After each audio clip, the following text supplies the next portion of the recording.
Hi guys, welcome back to the Tech channel, and in this new video I'm going to be showing you how you can check the type of drive that you have on your Windows 11 PC, and how you can actually check if you have a solid state drive or if you have a hard disk drive on your Windows system. And to go about that, there are two methods I'm going to be showing you in this video. The first one is to come to the search box, and then you'd want to search for the fragment and optimize drive. So just go ahead and click on the app to open, and as soon as the app is open, you see a rundown of all the drives that is installed on your Windows PC. Now in my case, I have my drive C as a solid state drive and drive D as an HDD drive.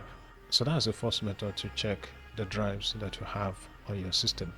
Now the second method is to come to the taskbar right here, and then you'd want to right click on it and click on Task Manager, and right on the Task Manager interface just come to the second option, which is Performance, and from here you can see the two drives, the first disk and the second disk. And now the first disk is identified as an SSD, but in my case the second disk is not identified, probably because it's plugged in through a USB-C port. So that's about the simplest way to find out the type of drive installed on your PC. Thank you for watching this video. Kindly like and share, and also subscribe to my YouTube channel.